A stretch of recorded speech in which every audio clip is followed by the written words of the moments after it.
जय हिंद दोस्तों, स्वागत है आपका अपना चैनल शिक्षा दर्शन पर। प्यारे दोस्तों, आज इस सेशन में हम लोग फिजिक्स का एक इंपॉर्टेंट चैप्टर लाइट यानी प्रकाश, चैप्टर नंबर 8 है। इसका हम लोग टॉपिक नंबर 3 को ऑब्जेक्टिव सोल्व कर रहे थे। टॉपिक नंबर 3 में दो टॉपिक को हम लोग क्लियर कर लिए हैं। इसको सोल्व करने से पहले हम लोग पिछले वीडियो में बोले थे दोस्तों कि हम लोग क्या करेंगे कि थोड़ा सा सब्जेक्टिव पढ़ेंगे, और सब्जेक्टिव पढ़ने से क्या होगा कि हमको थोड़ा सा दर्पण के बारे में नॉलेज होगा कि दर्पण कितने प्रकार के होते हैं, दर्पण में क्या क्या होता है, पोल होता है, सेंटर होता है, फोकस होता है, ये सब कहाँ पे होता है, कैसे होता है, प्रतिबिंब कैसे बनती है, प्रतिबिंब के प्रारूप क्या होता है, आभासी होता है या फिर वास्तविक होता है, उल्टा कैसे होता है, सारी बातों को चर्चा करेंगे हम लोग पहले सब्जेक्टिव में। उसके बाद ऑब्जेक्टिव बनाना स्टार्ट करेंगे। तो चलिए शुरू करते हैं हम लोग सब्जेक्टिव। इससे पहले आपसे अनुरोध है दोस्तों कि आप इस चैनल पर नया है तो चैनल को सब्सक्राइब करें, वीडियो को लाइक करें, और दोस्तों कमेंट बॉक्स में अपना सजेशन दे। थोड़ा भी अच्छा लगे या खराब लगे तो सजेशन देने से क्या होता है दोस्तों कि सुधारने की मौका मिलता है अगला को। हमको पता है दोस्तों कि हम 100% जो है सही नहीं कर सकते हैं, लेकिन आपको बताने से या सुझाव देने से थोड़ा सा कोशिश करेंगे कि हम थोड़ा सा अच्छा कर सके। तो चलिए पहले दर्पण देखेंगे दोस्तों। आज दर्पण स्टार्ट करते हैं। मिरर, कि मिरर क्या होता है। दर्पण स्टार्ट करते हैं। दर्पण, मिरर। अब देखिए दोस्तों, मिरर जो है, मिरर प्रकाश आर पार नहीं होता है। मिरर में क्या होता है दोस्तों, मिरर में एक पॉइंट है कि मिरर से, मिरर उसको कहेंगे या चिकनी सतह है जहां पे चमकीला सतह है। इसमें क्या है, फीचर क्या है कि यह प्रकाश प्रकाश को आर पार, आर पार कहने का मतलब दोस्तों कि एक ओर से दूसरी ओर नहीं जाने देता है, यानी कि अपनी अपने से पार नहीं होने देता है, आर पार नहीं होने देता है। ये इसका डिफिनेशन नहीं है दोस्तों, इसका मतलब कि थोड़ा सा नॉलेज है कि ये आर पार नहीं होने देता है।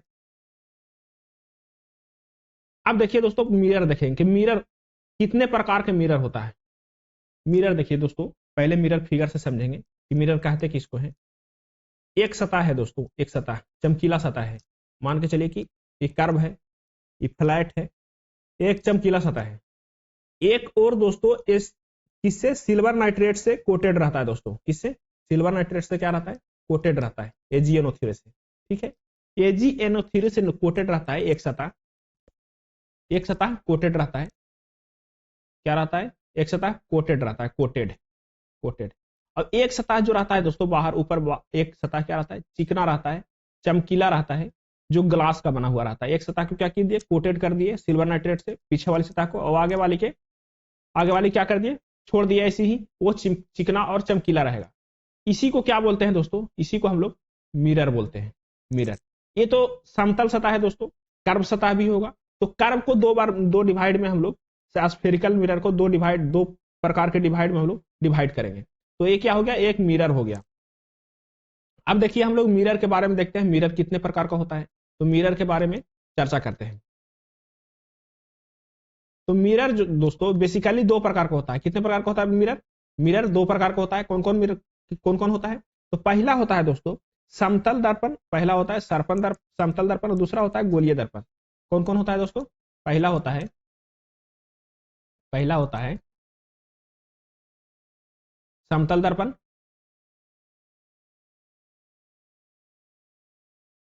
पहला होता है समतल दर्पण,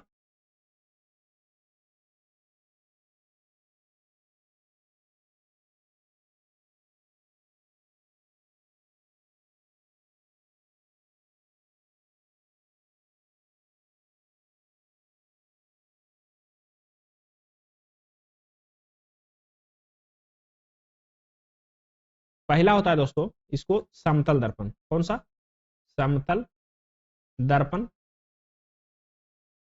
या इसको बोलेंगे प्लेन मिरर। क्या बोलेंगे, प्लेन मिरर। थोड़ा सा स्पेलिंग या वर्ड में थोड़ा सा प्रॉब्लम होगा दोस्तों लिखने में, तो आप समझिएगा, क्योंकि आप 9th-10th का स्टूडेंट न मान करके यहाँ पे ट्रीट किया जा रहा है कि आप 9th-10th का स्टूडेंट न है, आप कम्पिटेटिव एग्जाम के स्टूडेंट हैं। यहाँ पे होगा गोलीय दर्पण। क्या है, गोलीय दर्पण। इसको बोलेंगे स्फेरिकल मिरर। क्या बोलेंगे इसको, स्फेरिकल मिरर। ठीक है। अब दोस्तों समतल दर्पण तो कैसा होता है समतल दर्पण। तो समतल दर्पण दोस्तों, समतल दर्पण एक प्लेन सतह रहेगा, समतल, एक प्लेन सतह रहेगा दोस्तों, प्लेन सतह। थोड़ा सा गड़बड़ हो जा रहा है, इसको ओके करते हैं थोड़ा सा। समतल दर्पण का दोस्तों एक सतह जो है, एक सतह क्या रहता है, कोटेड रहता है। अब किससे कोटेड रहता है दोस्तों, तो AgNO3 से, AgNO3 ये इसको कहते हैं सिल्वर नाइट्रेट या इसको रजत सिल्वर कहते हैं, इससे कोटेड रहता है दोस्तों। अब ये तो एरिया है जो, तो ये सिर्फ ए सरफेस है, इस पे तो कोटेशन चढ़ाया हुआ है। बाकी जो बचा ए सरफेस दोस्तों, यही क्या है, यह दर्पण के काम करेगा। किसके काम करेगा, दर्पण के काम करेगा, मिरर का काम करेगा, ये मिरर का काम करेगा। ये हो गया प्लेन, प्लेन मिरर हो गया दोस्तों। क्या हो गया, ये प्लेन मिरर हो गया। अब आइए हम लोग गोलीय मिरर में, गोलीय मिरर में दोस्तों देखेंगे, गोलीय दर्पण में देखेंगे कि एक गोलाकार है दोस्तों, ये क्या है, गोलाकार है। अगर जो हम अंदर से कोटेशन कर देंगे, अंदर से कोटेशन कर देंगे इसको, हम अंदर से अगर जो कोटेशन कर देंगे तो यह उत्तल दर्पण बन जाएगा। अंदर से करेंगे तो अंदर से करने के बाद अगर जो हम काटेंगे कहीं पर से, मान के चलिए कि अंदर से हम कोटेशन कर दिए, अंदर से कोटेशन कर दिए और यहां से काट दिए, तो यह दो भाग में बनेगा, वो बनेगा उत्तल दर्पण। क्या बनेगा, उत्तल दर्पण बनेगा, उत्तल दर्पण बनेगा। अगर जो यही दोस्तों हम बाहर से कोटेशन करते, बाहर से कोटेशन करते यानी कि अंदर वाला वैसे जैसा कि तैसा रहता, बाहर से कोटेशन करते, तो अगर जो दो भाग में या कई भाग में काटते तो क्या बनता, अवतल दर्पण बन जाता, अवतल दर्पण बनता। तो आप सोच रहे हो कि सर इसमें दो प्रकार के दर्पण बन रहा है, उत्तल दर्पण बन रहा है और अवतल दर्पण बन रहा है, तो ये तो नहीं हो सकता कि इसका दो टाइप हो। तो सही बात है, इसका दो टाइप है। गोलीय दर्पण का कितने टाइप है, कितने प्रकार है गोलीय दर्पण का, तो गोलीय दर्पण का दो प्रकार है। कौन कौन है, गोलीय दर्पण का कितने प्रकार है, गोलीय दर्पण का दो प्रकार है दोस्तों। गोलीय दर्पण का दो प्रकार है,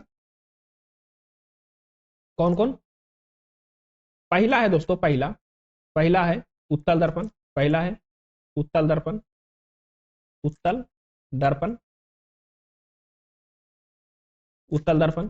और दूसरा है दोस्तों, दूसरा है अवतल दर्पण। क्या है, अवतल, अवतल दर्पण। ठीक है, देखिए उत्तल दर्पण के इंग्लिश में क्या बोलते हैं, कॉन्वेक्स।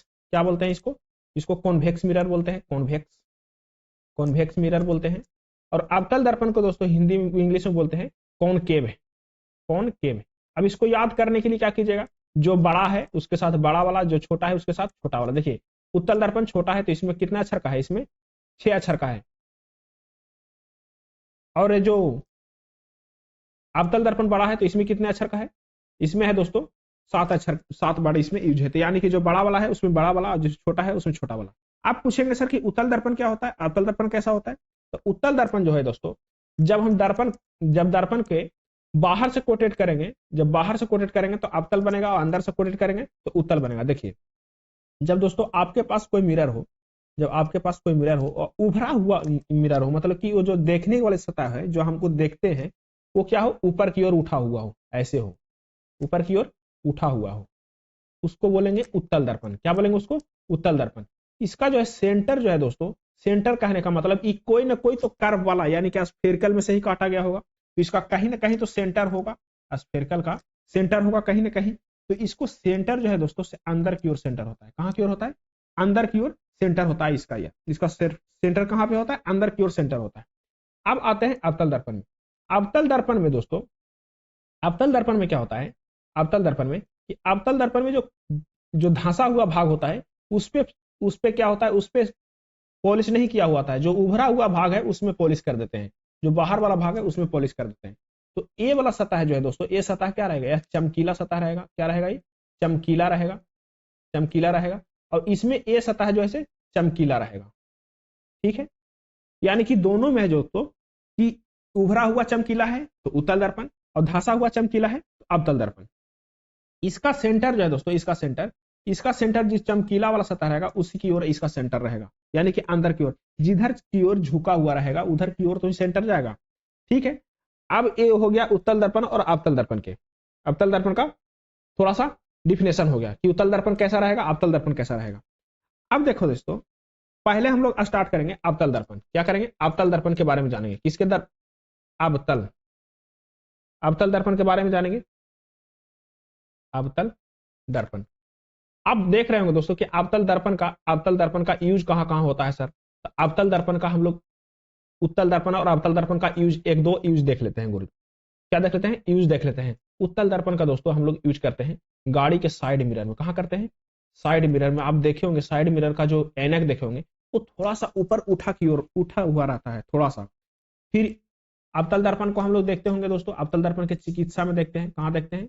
चिकित्सा में देखते हैं। चिकित्सा में देखने के कारण रीजन क्या है दोस्तों कि अवतल दर्पण जो है कोई प्रतिबिंब को बड़ा बना देता है और उत्तल दर्पण जो है कोई प्रतिबिंब को छोटा बना देता है, इसीलिए चिकित्सा में देखा जाता है यूज में। उसके बाद इसको दोस्तों सैलून में देखते होंगे, सैलून में जहां आप दाढ़ी बनाते हैं, बाल बनाते हैं, वहां भी कौन सा दर्पण लगा होता है? तो अवतल दर्पण लगा होता है दोस्तों, क्योंकि छोटा वस्तु को बड़ा करके देखने के में यूज होता है अवतल दर्पण। और उत्तल दर्पण क्या करता है दोस्तों कि वस्तु के साइज से छोटा प्रतिबिंब बनाता है, यानी कि वस्तु बड़ा है तो उसको छोटा कर देगा। अब देखेंगे कि साइड मिरर में आने वाली गाड़ी जो है से बहुत बड़ी बड़ी होती है, लेकिन छोटे से दर्पण में वह प्रतिबिंब बना के दिखा जाता है। इसीलिए हम लोग साइड मिरर में उत्तल दर्पण का प्रयोग करते हैं और चिकित्सा और सैलून वगैरह में हम लोग अवतल दर्पण का प्रयोग करते हैं। अब देखेंगे हम लोग अवतल दर्पण के बारे में, थोड़ा सा अवतल दर्पण के बारे में हम लोग चर्चा करते हैं। पहले हम लोग अवतल दर्पण बना लेते हैं, अब हम लोग अवतल दर्पण के समझेंगे। अवतल दर्पण कहने का मतलब है दोस्तों जो उभरा हुआ भाग है, उभरा हुआ उभरा हुआ उभरा हुआ सतह, सतह पर क्या है? पॉलिश होना चाहिए। उभरा हुआ सतह पर क्या होना चाहिए? पॉलिश होना चाहिए। पॉलिश होना चाहिए उभरा हुआ सतह पे, ठीक है। यानी कि जो धंसा हुआ सतह रहेगा वो क्या रहेगा? चमकीला रहेगा। चमकीला रहेगा, उसको क्या कहते हैं? अवतल दर्पण बोलते हैं। अवतल दर्पण को क्यों प्रयोग करते हैं? तो अवतल दर्पण का प्रयोग करते हैं प्रतिबिंब को बड़ा दिखाने के लिए, प्रतिबिंब को बड़ा दिखाने के लिए, बड़ा दिखाने के लिए। अब देखिए दोस्तों इसमें हम लोग देखेंगे पोल देखेंगे, फोकस देखेंगे और सेंटर देखेंगे कि पोल कहां पे होता है, फोकस कहां पे होता है, सेंटर कहां पे होता है। देखिए दोस्तों ये जो सी पॉइंट है, सी वो सेंटर है। सेंटर कहने का मतलब जो एक कर्व जो बनेगा दोस्तों, ये जो गोला बनेगा उसके बीच का सेंटर को हम लोग क्या कहेंगे? सेंटर कहेंगे। कहीं तो सेंटर होगा, इसको बोलते हैं सेंटर। क्या बोलते हैं इसको? सेंटर, या हिंदी में क्या बोलेंगे? केंद्र, ठीक है। ये है एफ दोस्तों, एफ इसको बोलते हैं फोकस। क्या बोलते हैं इसको? Focus, focus. ये जो है पी है जो दोस्तों, पी जहां पे दर्पण का सेंटर होगा बीच में उसको बोलते हैं पोल। क्या बोलते हैं उसको?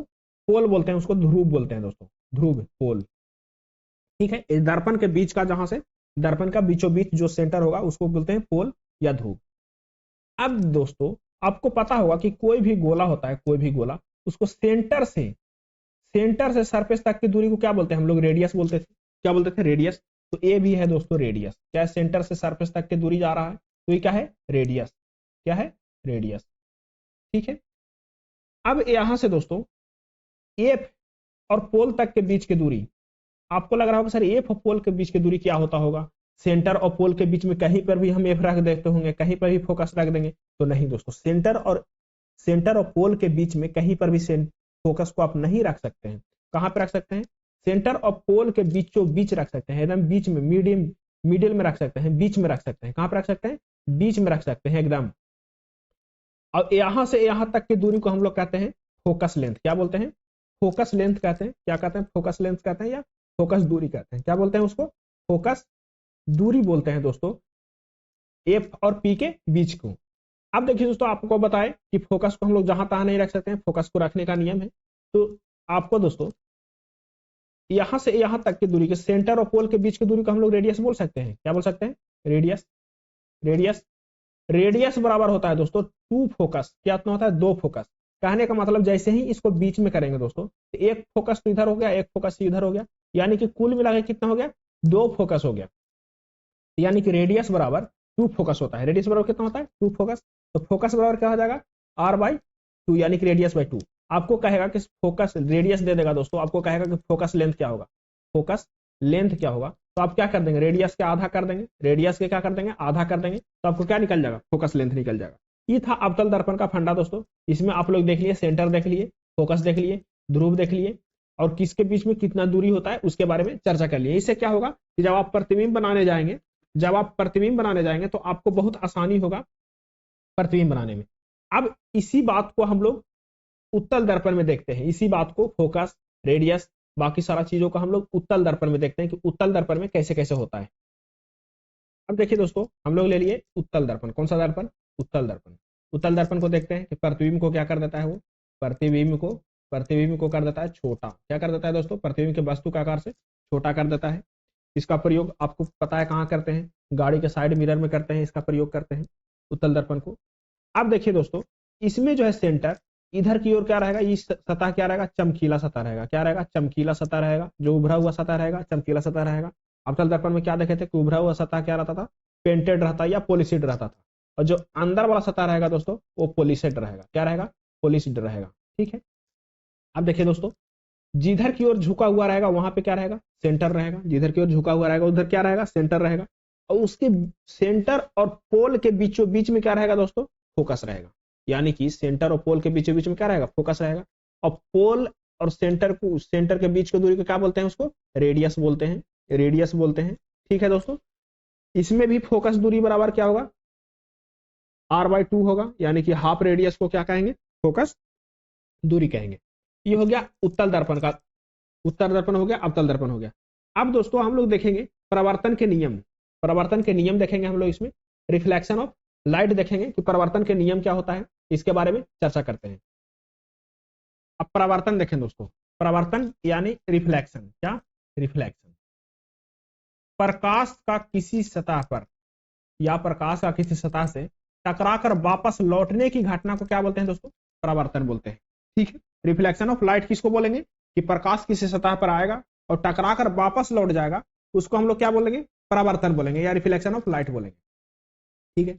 मान के चलिए दोस्तों कि एक किरण है, प्रकाश का किरण है, वह आ रहा है और इस सतह पर आके, इस सतह क्या है, एक कोटेड है दोस्तों, ये क्या है, कोटेड सतह है। एक साइड क्या है, कोटेड है। और जो कोटेड है उस सतह पर नहीं टकराता है, जो नहीं कोटेड है, जो चमकीला सतह है उस पर टकराया। अब टकराने के बाद दोस्तों क्या होगा कि वापस फिर जो किरण है वो वापस लौट जाएगा। इस घटना के बाद क्या होगा, वापस लौट जाएगा। इस घटना को क्या कहेंगे, परावर्तन कहेंगे दोस्तों। जो किरण आती है उसको बोलते हैं आपतित किरण। क्या बोलते हैं दोस्तों, उसको बोलते हैं आपतित किरण। क्या बोलते हैं, आपतित किरण। और जो लौट जाती है दोस्तों वापस, उसको बोलते हैं परावर्तित किरण। क्या बोलते हैं उसको दोस्तों, परावर्तित किरण।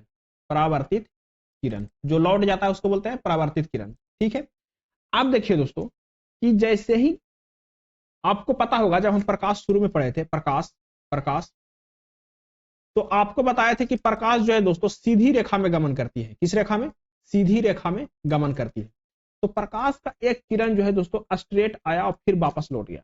तो आप सोच रहे होंगे कि सर ये जो एक रेखा है वो क्या है, यह है अभिलंब। क्या है, इसको बोलते हैं अभिलंब। आपको लग रहा होगा दोस्तों कि कोई सुटेबल एंगल तो है दोस्त सर इसमें अभिलंब और आपतित किरण के बीच में, आप अभिलंब और आपतित किरण के बीच में ये सुटेबल तो एंगल है। तो इस एंगल को आई बोलते हैं दोस्तों, आई इंसिडेंट रे इसको बोलते हैं। क्या बोलते हैं, इंसिडेंट रे आई बोलते हैं। और इसको बोलते हैं रिफ्लेक्टेड रे। तो ये कौन आई बना रहा है दोस्तों, आपतित किरण क्या बना रहा है, कौन आई बना रहा है, किससे, अभिलंब से। आपतित किरण अभिलंब के साथ में कौन आई बना रहा है, इसको बोलते हैं आपतन कोण। आई, कौन आई को बोलते हैं दोस्तों, कौन आई को बोलते हैं आपतन कोण। क्या बोलते हैं इसको, आपतन कोण। आपतन कोण बोलते हैं कौन आई को। ठीक है। जैसे ही रिफ्लेक्ट होगा दोस्तों, तो जो परावर्तित किरण भी होगा वो भी कोई ना कोई एंगल से रिफ्लेक्ट होगा। इसको बोलते हैं कोण आर। यानी इसको कोण आर को बोलते हैं दोस्तों परावर्तन कोण। क्या बोलते हैं इसको, परावर्तन परावर्तन परावर्तन कोण बोलते हैं। क्या बोलते हैं, परावर्तन कोण बोलते हैं, जो कोण आर है। ये तो आपको ओवरव्यू हो गया कि सर जैसे ही मान के चलिए कोई लाइट आ रहा है कोई एंगल से, वो अभिलंब के साथ कोण आई पर आकर के टकराएगा, टकराने के बाद वापस उसी दिशा में लौट जाएगा, अपने ही मीडियम में लौट जाएगा। जैसे ही लौटेगा दोस्त सर, तो आपतित किरण कोण आई बनाएगा अभिलंब के साथ में, और परावर्तित किरण कोण आर बनाएगा अभिलंब के साथ में। कौन, परावर्तित किरण। इसको बोलते हैं आपतन कोण, इसको बोलते हैं परावर्तन कोण। ये है दर्पण की सतह। क्या है, ये सतह है, सतह है। और इसको बेसिकली हम लोग समतल दर्पण ही रखते हैं। क्या रखते हैं, समतल दर्पण, समतल दर्पण। ठीक है। अब हम आपको क्या बोले थे कि परावर्तन के नियम के बारे में पढ़ेंगे। किसके नियम के बारे में, परावर्तन के नियम के बारे में पढ़ेंगे। इसमें दो प्रकार के रूल है दोस्तों। कितने प्रकार के, दो रूल हैं, जो आप 9th 10th में बहुत अच्छा से पढ़े होंगे कि रूल कौन कौन सा है। रूल, पहला रूल जो है दोस्तों वो आपतन कोण, आपतन कोण कहने का मतलब कोण आई बराबर परावर्तन कोण। क्या, परावर्तन कोण, यानी कहने का मतलब कोण आर।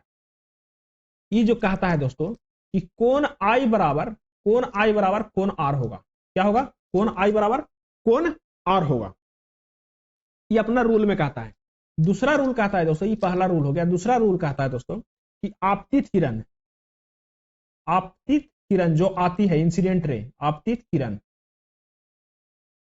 परावर्तित किरण, परावर्तित किरण और अभिलंब एंड अभिलंब, तीनों तीनों जो है दोस्तों, तीनों तीनों एक ही सतह पर होगा। क्या होगा? एक ही सतह तथा बिंदु पर होती है। कहता है दोस्तों, देखिए यहां पे आपतित किरण, आपतित किरण, आपतित किरण और परावर्तित किरण, देखिए ये क्या है, ये क्या है, ये आपतित किरण है, ये परावर्तित किरण है, ये अभिलंब है। देखिए तीनों एक ही सतह पर है, तीनों एक ही सतह पर है और एक ही पॉइंट पर भी है। तो दूसरा नियम कहता है आपतित किरण, परावर्तित किरण और अभिलंब तीनों एक ही सतह पर होगा तथा एक ही बिंदु पर भी होगा। ठीक है, ये अपना नियम में कहता है। फिर कहता है दोस्तों कि आपतन कोण, पहला नियम कहता है आपतन कोण बराबर परावर्तन कोण होगा, यानी कि जितना कोण से आपतन कोण बनेगा, जितना एंगल से आपतित किरण आएगा, उतना ही सेम एंगल से, सेम एंगल से परावर्तित भी होगा। क्या होगा? परावर्तित भी होगा दोस्तों, यानी जिस एंगल से आएगा उसी एंगल से वापस लौट जाएगा। ये अपना नियम में कहता है जब सतह क्या हो? समतल हो, समतल दर्पण हो।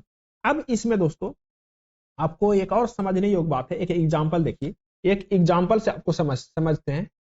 अब आपको एंगल दे दिया दोस्तों, ये क्या है? ये आपको पता होगा कौन सी किरण है? आपतित किरण है, आपतित किरण, इंसिडेंट रे। ये क्या है? परावर्तित किरण है। अब आपतित किरण और अभिलंब के बीच में आपको बता दिया कि एंगल कितना है? 50 डिग्री का एंगल है। कितना डिग्री का? 50 डिग्री का एंगल है। तो आप बताइए कि परावर्तित परावर्तित किरण और अभिलंब के बीच में, यानी कि परावर्तन कोण, क्या बोलते हैं इसको? परावर्तन कोण, यानी कहने का मतलब कोण आर, कोण आर बराबर क्या होगा?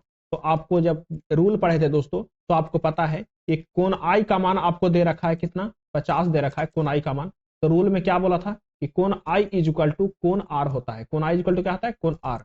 तो कोण आई 50 है, तो कोण आर क्या होगा? तो कोण आर भी कितना डिग्री होगा? 50 डिग्री होगा। यानी कि ऑप्शन कौन सा इसका, क्या आंसर होगा? इसका भी आंसर क्या होगा? 50 डिग्री होगा। आपको दोस्तों ए एंगल निकालने के लिए बोल दे, तो अभिलंब और सतह के बीच में 90 डिग्री का कोण होता है दोस्तों। कितना डिग्री का कोण होता है? 90 डिग्री का कोण होता है, परपेंडिकुलर होता है। तो जब इसको 50 डिग्री बोल दिया तो ये क्या हो जाएगा? ये 40 डिग्री हो जाएगा दोस्तों। ये भी क्या होगा? ये भी 40 डिग्री होगा।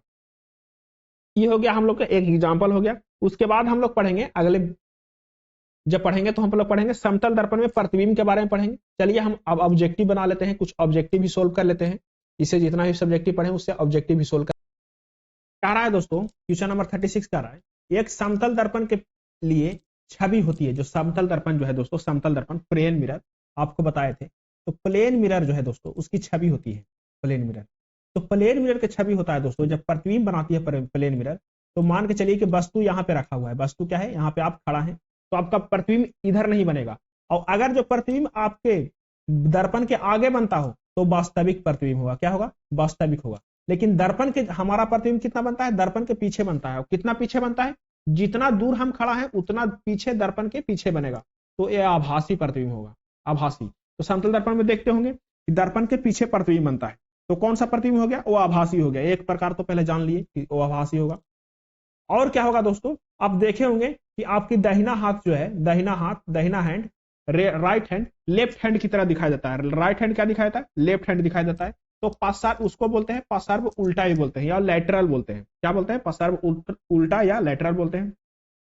यानी कि समतल दर्पण में कैसा छवि बनता है? तो आभासी बनता है और पार्श्व उल्टी बनता है। यानी कि ऑप्शन कौन सा सही है? ऑप्शन डी सही है दोस्तों।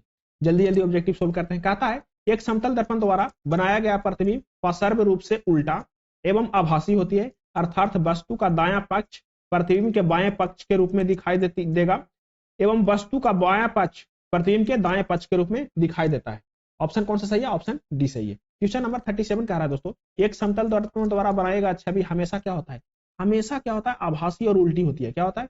आभासी होती है। इसका जो छवि होता है दोस्तों, आभासा, सॉरी, जो प्रतिबिंब समतल दर्पण द्वारा बनाई गई छवि हमेशा क्या होगा? आभासी होगा। आभासी और सीधा होगा। क्या होगा? आभासी होगा। आभासी कहने का मतलब दर्पण के पीछे, और सीधा कहने का मतलब अस्टैक, और पार्श्व उल्टा कहने का मतलब है दोस्तों जो मतलब कि लेफ्ट और राइट वाला उल्टा। यानी कि ऑप्शन कौन सा सही है? ऑप्शन बी सही है। कह रहा है दोस्तों एक और पॉलिश की गई कांच की सतह समतल सतह प्लेट वाली क्या कहते हैं, समतल दर्पण कहता है। मान के चलिए कांच का प्लेट है आपके पास समतल, एक और इसको क्या कर दिए, रजत कर दिए। रजत करने का मतलब क्या, सिल्वर नाइट्रेट से पेंट कर दिए, एक और चमकीला छोड़ दिए, इस और क्या करेगा, दर्पण की तरह काम करेगा। अब कह रहा है तो इसको क्या कहते हैं, समतल दर्पण कहते हैं। कर्व रहेगा तो जिस प्रकार से कर्व किया हुआ रहेगा तो उत्तल दर्पण अवतल दर्पण में डिवाइड हो जाएगा।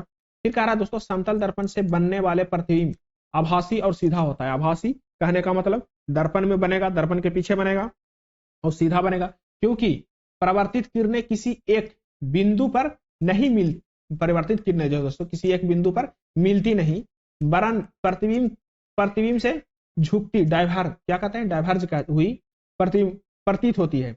इसलिए ये किरणें किसी पर्दे पर वस्तु के वास्तविक प्रतिबिंब का निर्माण नहीं कर सकती है।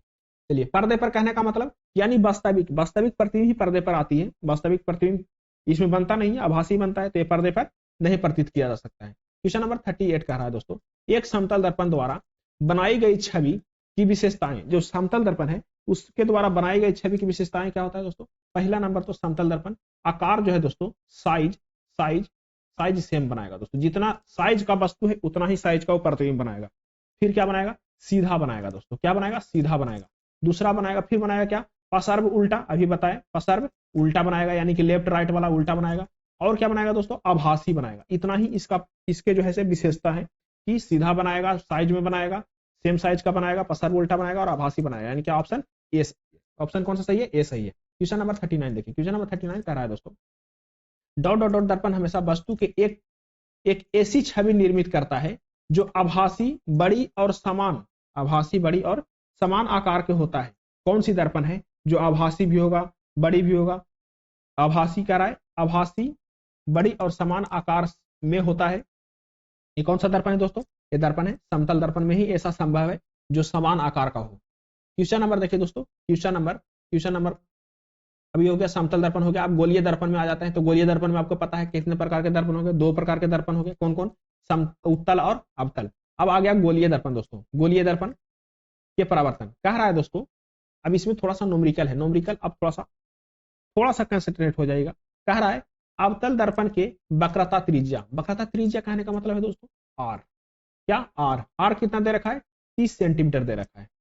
फिर कह रहा है कार्टेशियन साइज कन्वेंशन के अनुसार इसकी फोकस लंबाई को किस तरह व्यक्त किया जाएगा। देखिए अब आपसे पूछ रहा है दोस्तों, एफ पूछ रहा है कि एफ किस तरह से व्यक्त किया जाएगा। ये जो है त्रिज्या दे दिया आपको दोस्तों 30 सेंटीमीटर। आपको अभी पीछे ही 2 मिनट पहले आपको बताए थे कि एफ बराबर होता है r/2। क्या होता है एफ बराबर r/2। एफ आर आपको दे दिया है तो एफ नहीं निकालिएगा, r/2 कर दीजिए। r कितना है 30 है, हम 2 से भाग दे दीजिए, यानी कि 15 सेंटीमीटर हो जाएगा। कितना सेंटीमीटर होगा, 15 सेंटीमीटर। कौन सा ऑप्शन सही है, ऑप्शन ए सही है। अब बता, आप सर सोच रहे होंगे कि सर अब 15 सेंटीमीटर तो कर दिए लेकिन माइनस में क्यों किए। ये भी आपसे क्वेश्चन कर सकते हैं कि सर 15 सेंटीमीटर तो हुआ, तब माइनस होगा कि प्लस होगा। देखिए दोस्तों आपको थोड़ा सा दिमाग लगाना है। जब दर्पण उत्तल हो, उत्तल कहने का मतलब उठल, जो उठल वाला रहता है उत्तल, और जब दर्पण अवतल हो, कौन, अवतल कहने का मतलब धसल। ठीक है, अब देखिए जब उठल वाला रहेगा, उत्तल वाला रहेगा तो प्लस, और जब धसल वाला रहेगा, अवतल वाला रहेगा तो माइनस। अब इसमें कौन सा दर्पण कह रहा था, अवतल कह रहा था। अवतल कहने का मतलब धसल, तो कौन होगा, माइनस होगा। उत्तल कह देता तो उठल, यानी कि प्लस हो जाता। ऑप्शन कौन सा सही है, ऑप्शन ए सही है। ठीक है, थोड़ा सा आप दिमाग लगाने का और थोड़ा सा कंसंट्रेट रहने का कोशिश कीजिए, बस और कोई बात नहीं है। क्वेश्चन नंबर इसका डिस्कशन पढ़ लेते हैं। कहता है किसी गोलीय दर्पण की फोकस लंबाई एफ प्रदर्शित करते हैं। इस गोलीय दर्पण की वक्रता त्रिज्या की सीधी होती है। वक्रता त्रिज्या क्या होती है, सीधी होती है। उत्तल दर्पण की फोकस लंबाई सदैव धनात्मक, उत्तल दर्पण की जो फोकस लंबाई होता है दोस्तों वो सदैव क्या होता है, धनात्मक होता है। अवतल दर्पण की फोकस लंबाई जो होता है दोस्तों सदैव क्या होता है, ऋणात्मक होता है। अवतल दर्पण के ऋणात्मक होता है, उत्तल दर्पण के धनात्मक होता है। कैसे बताएं, आप समझ गए होंगे कि उठल माने प्लस और अवतल माने धसल मतलब माइनस। ठीक है, अब कह रहा है कि अवतल दर्पण के दे रखा है, त्रिज्या दे रखा है आपको कितना, 30 सेंटीमीटर। तो फोकस दूरी कैसे निकलेगा, त्रिज्या के आधा होता है, 30/2 कर देंगे 15 सेंटीमीटर। माइनस प्लस क्यों किए, क्योंकि अवतल है। चलिए फिर आता है दोस्तों क्वेश्चन नंबर 41। कह रहा है वास्तविक प्रतिबिंब, क्या कह रहा है, वास्तविक प्रतिबिंब पाने के लिए वस्तु 20 सेंटीमीटर फोकस दूरी वाले अवतल दर्पण से 30 सेंटीमीटर की दूरी पर रखी हुई है। कह रहा है कि वास्तविक प्रतिबिंब पाने के लिए वस्तु जो है से 20 सेंटीमीटर फोकस दूरी वाले अवतल दर्पण से कितना दूरी, 20 सेंटीमीटर फोकस दूरी। एफ कितना दे दिया है दोस्तों, एफ दे दिया है आपको 20 सेंटीमीटर। क्या दे दिया है, 20 सेंटीमीटर। कह रहा है कि फोकस दूरी वाले वस्तु फोकस दूरी वाले अवतल दर्पण से 30 सेंटीमीटर की दूरी पर रखी हुई है। जो वस्तु जो है दोस्तों कितना दूरी पर रखा हुआ है, वस्तु की दूरी को कितना दूरी पर रखा हुआ है, वस्तु यू जो है, यू कितना है, यू है 30 सेंटीमीटर, क्या है 30 सेंटीमीटर दूरी पर रखा हुआ है। तो कह रहा है दोस्तों वस्तु के प्रतिबिंब की दूरी क्या कह रहा है, प्रतिबिंब की दूरी उसको बोलते हैं भी, प्रतिबिंब की दूरी को बोलते हैं भी। अब थोड़ा सा एफ यू भी थोड़ा सा आप समझ लीजिए, एफ यू भी थोड़ा सा समझ लीजिए। एफ को बोलते हैं दोस्तों फोकस दूरी, क्या बोलते हैं इसको, फोकस दूरी, फोकस दूरी। भी को बोलते हैं दोस्तों प्रतिबिंब की दूरी, दर्पण से प्रतिबिंब की दूरी, प्रतिबिंब की दूरी, प्रतिबिंब की दूरी। और यू को बोलते हैं दोस्तों वस्तु की दूरी, क्या बोलते हैं उसको, वस्तु की दूरी। अब आपको दो चीज दिया हुआ है, तीसरा चीज खोज रहा है। इसका फॉर्मूला होता है दोस्तों दर्पण सूत्र बोलते हैं इसको, मिरर फॉर्मूला बोलते हैं, दर्पण सूत्र बोलते हैं दोस्तों। 1/f इक्वल टू होता है 1/u प्लस 1/v। अब ये चेंज भी होते रहता है दोस्तों, उत्तल दर्पण में कुछ और होगा, अवतल दर्पण में कुछ और होगा। कैसे होगा से देखिए, कह रहा है दोस्तों जब दर्पण जो है, जब दर्पण कौन सी है, अवतल है, दर्पण कौन सी है, अवतल है, अवतल है। तो एक पहला नंबर क्या होगा, माइनस नंबर में हमको कंसिडरेट करना है। और यू भी है, जो यू भी है उसको भी हम लोग कैसे माइनस में ही कंसिडरेट करेंगे, यू भी माइनस में ही करेंगे। अब देखिए इसमें हम पुट करते हैं 1/f equal to 1/u minus 1/u plus 1/v में हम लोग पुट करते हैं। देखिए जैसे ही पुट करेंगे दोस्तों 1/f का मान कितना दिया है, f का मान दिया है 20, तो उसको क्या करेंगे माइनस 20 रखेंगे, माइनस 20 सेंटीमीटर। 1/u कितना दिया है, u कितना दिया है दोस्तों 30 दिया है, तो उसको माइनस 30 करेंगे, प्लस में कर देंगे 1/v। अब देखिए दोस्तों इसको हम लोग सोल्व करते हैं, इसको माइनस में इधर भेजने से क्या हो जाएगा, प्लस में हो जाएगा। तो 1/-20 प्लस 1/30 इक्वल टू 1/v हो गया। इसमें कोई दिक्कत नहीं है, आपको कोई परेशानी नहीं है। अब इसको सोल्व करते हैं, इसका एलसीएम ले लेते हैं 60, इसका एलसीएम ले लेते हैं 60, इसके ऊपर हो जाएगा -3 और प्लस में हो जाएगा 2। कहने का मतलब 1/60 हो जाएगा दोस्तों, 1/60 किसके बराबर, 1/v के बराबर। तो v का मान कितना आ जाएगा दोस्तों, माइनस में होगा, माइनस में v का मान कितना आ जाएगा, -60 आ जाएगा। कितना आ जाएगा, माइनस v के बराबर, v बराबर आ जाएगा -60 आ जाएगा दोस्तों। कहने का मतलब जो है v जो है प्रतिबिंब से, बस प्रतिबिंब की दूरी होगा दर्पण से वो 60 सेंटीमीटर होगा। कितना सेंटीमीटर होगा, 60 सेंटीमीटर। अब माइनस आपको माइनस डिनोट नहीं कर रहा है, माइनस दर्पण की प्रकृति को डिनोट कर रहा है। क्या कर रहा है, दर्पण की प्रकृति को डिनोट कर रहा है कि दर्पण किस प्रकार का है। तो दर्पण कौन सा है, तो दर्पण अवतल दर्पण है। कौन सा दर्पण है, माइनस है तो अवतल दर्पण है। थोड़ा सा एक दो बार और देखिएगा, थोड़ा सा अच्छा से समझ में आ जाएगा, लेकिन कोई दिक्कत नहीं है, धीरे धीरे सब समझ में आया। क्वेश्चन नंबर 42 कह रहा है दोस्तों उत्तल दर्पण यानी कॉन्वेक्स मिरर का प्रयोग किस में किया जाता है। आपको बताए थे किस में किया जाता है उत्तल दर्पण का प्रयोग। तो उत्तल दर्पण का प्रयोग करते हैं दोस्तों जहां पे प्रतिबिंब को क्या बनाना हो, छोटा बनाना हो। जहां पे प्रतिबिंब को क्या बनाना हो, छोटा बनाना हो, तो वहां पे कौन सी दर्पण का प्रयोग करेंगे, उत्तल दर्पण के प्रयोग करेंगे। कह रहा है वाहनों में रियर मिरर यानी कि जो बैक मिरर होता है उसमें किसका प्रयोग करते हैं, तो उत्तल दर्पण का प्रयोग करते हैं। ठीक है दोस्तों। अब देखिए अगला क्वेश्चन कह रहा है दोस्तों, अगला क्वेश्चन कह रहा है एक ऊंची इमारत का छोटा आभासी और सीधा प्रतिबिंब, क्या बोल रहा है, छोटा जो प्रतिबिंब है वस्तु के आकार से छोटा, आभासी और सीधा प्रतिबिंब प्राप्त करने के लिए किस प्रकार के दर्पण का प्रयोग करते हैं। जब छोटा कह दे तो उत्तल दर्पण का, वस्तु से छोटा कौन बनाएगा, तो उत्तल दर्पण बनाएगा। वस्तु से बड़ा कौन बनाएगा, तो अवतल दर्पण बनाएगा। वस्तु के बराबर कौन बनाएगा, तो समतल दर्पण बनाएगा। इसमें कोई किंतु परंतु का बात नहीं है। कौन सा ऑप्शन सही होगा, ऑप्शन बी सही होगा। क्वेश्चन नंबर 44 देखिए दोस्तों, क्वेश्चन नंबर 44 कह रहा है गोलीय दर्पण की वक्रता केंद्र क्या होगा। जो गोलीय दर्पण है उसकी वक्रता केंद्र क्या होती है, क्या होता है। तो गोलीय दर्पण का वक्रता केंद्र है दोस्तों यह उस खोखले गोले का केंद्र जिसका गोलाकार दर्पण एक भाग हो। मान के चलिए जैसे एक खोखला गोला है, इसमें काट दिए, एक बना दिए उत्तल, एक बना दिया अर्पण। इसको केंद्र कहां पे होगा, वक्रता केंद्र कहां पे होगा, जो सेंटर होगा ना खोखले गोले का केंद्र जो होगा वही वक्रता केंद्र होगा दोस्तों। क्या होगा, वही वक्रता का केंद्र होगा। यानी कि ऑप्शन कौन सा है, ऑप्शन कौन सा है, ऑप्शन ये सही है। क्वेश्चन नंबर 45 देखिए, क्वेश्चन नंबर 45 कह रहा है दोस्तों, जिस बिंदु पर सभी किरणें मिलती है, जिस बिंदु पर सभी रे जो है मिलती है, वो डॉट डॉट डॉट कहते हैं। क्या कहते हैं उसको दोस्तों? जो मिलती है ना दोस्तों, जिसको उसको बोलते हैं हम लोग फोकस बिंदु। क्या बोलते हैं? फोकस बिंदु बोलते हैं। अभी जो हम किरण मिला के नहीं बताए हैं, अगले वीडियो में किरण को मिला के बताएंगे कैसे किरण मिलती है। फोकस दूरी, फोकस बिंदु क्यों बोलते हैं उसको, फोकस बिंदु की जरूरत क्या है, क्योंकि वहां पे सारे किरण जो है दोस्तों मिलते हैं, उसी को क्या बोलते हैं हम लोग, उसको बोलते हैं फोकस बिंदु बोलते हैं। ऑप्शन डी सही है, ऑप्शन डी सही है। क्वेश्चन नंबर 46 का है, 46 बोलता है दोस्तों, निम्नलिखित में से कौन सा दर्पण प्रतिबिंब सतह पर स्थित होता है? निम्नलिखित में से कौन सा दर्पण जो है दोस्तों, दर्पण की प्रतिबिंब सतह पर स्थित होता है, सतह पर स्थित होता है।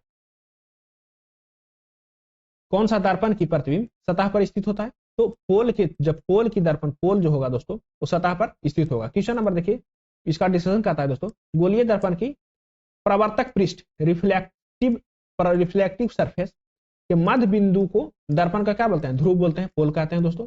पोल दर्पण की प्रतिबिंब सतह पर स्थित होता है। पोल जो है दर्पण के प्रतिबिंब सतह पर क्या होता है? स्थित होता है। इसे पी से प्रदर्शित करते हैं दोस्तों, इसे किसे दर्शित करते हैं? पी से प्रदर्शित करते हैं। क्वेश्चन नंबर 47 देखिए, कह रहा है एक दर्पण के वक्रता को फोकस लंबाई और त्रिज्या के बीच क्या कर रहा है? फोकस लंबाई और त्रिज्या के बीच क्या संबंध होता है? तो होता है दोस्तों एफ इजिकल टू क्या होता है? R by two. क्या होता है? F equal to R by two, आपको पता है। तो कहां पे दिया हुआ है? F equal to R by two, या बोल सकते हैं इसको आर इजिकल टू 2f, इसको बोल सकते हैं आर इजिकल टू 2f। कहां पे? ऑप्शन सी सही है, आर इजिकल टू 2f, यानी कि रेडियस बराबर होता है 2 फोकस, रेडियस बराबर होता है 2 फोकस। क्वेश्चन नंबर 48 देखिए, कह रहा है दोस्तों, किसी गोलाकार दर्पण की फोकस दूरी, किसी भी गोलाकार दर्पण की फोकस दूरी डॉट डॉट डॉट होती है, कितना होती है? तो होती है त्रिज्या के आधा होती है। कितना होती है? त्रिज्या के आधी होती है। इसकी त्रिज्या क्या होती है? आधी होती है। ऑप्शन सी सही है। कौन सी सही है? ऑप्शन सी सही है, त्रिज्या के आधी होती है। क्वेश्चन नंबर 49 देखिए दोस्तों, क्वेश्चन नंबर 49 कह रहा है, यदि कोई वस्तु 5 सेंटीमीटर वक्रता त्रिज्या वाले, आर का मान दे दिया आपको कितना? 5 सेंटीमीटर। कितना दे दिया? 5 सेंटीमीटर त्रिज्या वाले उत्तल दर्पण से 10 सेंटीमीटर की दूरी पर है। कितना दूरी पर है दोस्तों?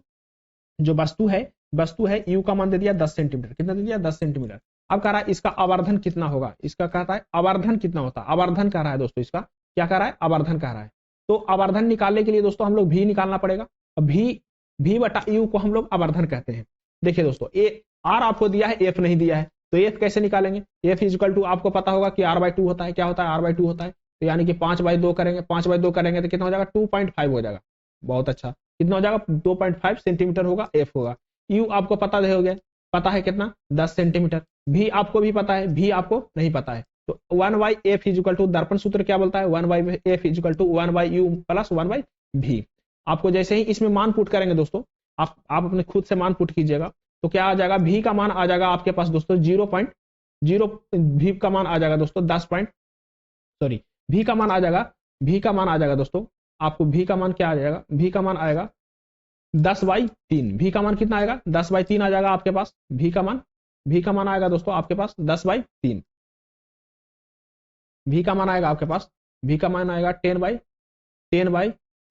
भी का मान आ जाएगा दोस्तों।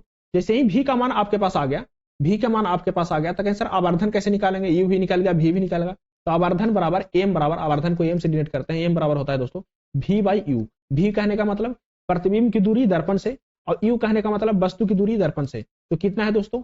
भी तो आपको अभी भी पता चला 10/3, और यू आपको पहले से पता है कितना? 10। इसको काटेंगे, इसको जब मल्ट करेंगे दोस्तों तो 1/3 हो जाएगा, 1/3 हो जाएगा। 1/3 को बोल सकते हैं 0.33, यानी कि 0.33 क्या होगा? इसका आवर्धन होगा। जो भी ऑप्शन हो वो सही कर लीजिएगा, 0.33। क्वेश्चन नंबर 50 का रहा है दोस्तों, डॉट डॉट डॉट एक अभिसरण दर्पण की कहा जाता है। अभिसरण दर्पण कहने का मतलब क्या होता है दोस्तों? अभिसरण दर्पण कहने का मतलब क्या होता है दोस्तों? क्योंकि जहां पे क्या होता है,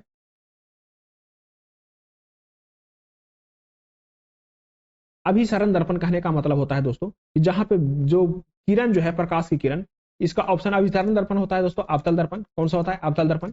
अवतल दर्पण कैसा होता है? धंसा हुआ होता है। तो वहां पे क्या होता है? प्रकाश जो है दोस्तों मिलता है, वहां पे क्या होता है? कन्वर्ज होता है। क्या होता है? उसको कन्वर्ज दर्पण भी बोलते हैं, कन्वर्जन मिरर भी बोलते हैं।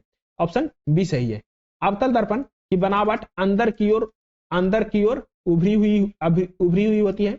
इन्हें अभिसारी दर्पण भी बोलते हैं। क्या बोलते हैं? अभिसारी बोलते हैं, क्योंकि यह अपने आपतित किरण वाले प्रकाश के सभी समांतर किरणों का अभिसरण करता है। अवतल दर्पण का प्रयोग कहां करते हैं? सर्च लाइट में करते हैं, डिश में करते हैं, वाहनों की हेडलाइट में करते हैं। अब हेडलाइट में क्या करते हैं दोस्तों, अवतल दर्पण का प्रयोग करते हैं। खगोलीय दूरबीन आदि क्षेत्र में क्या करते हैं, अवतल दर्पण का प्रयोग करते हैं दोस्तों। ये क्वेश्चन और 50 हो गया, आज यहीं तक रहने देते हैं क्योंकि वीडियो थोड़ा सा लंबा हो जाएगा। और आप इस चैनल पर नया है तो फिर से अनुरोध है दोस्तों कि कमेंट करके बताएं, अपना सजेशन दें और इस चैनल को सब्सक्राइब करें, वीडियो को लाइक करें। और दोस्तों एक और इन्फॉर्मेशन है कि इसी चैनल के नाम से, शिक्षा दर्शन के नाम से टेलीग्राम ग्रुप है, उसमें ज्वाइन कीजिए। उसमें तरह तरह के पीडीएफ वीडियो आदि का लिंक डाला जाता है। तो चलिए रहने देते हैं यहीं तक। बहुत बहुत धन्यवाद आप लोग का।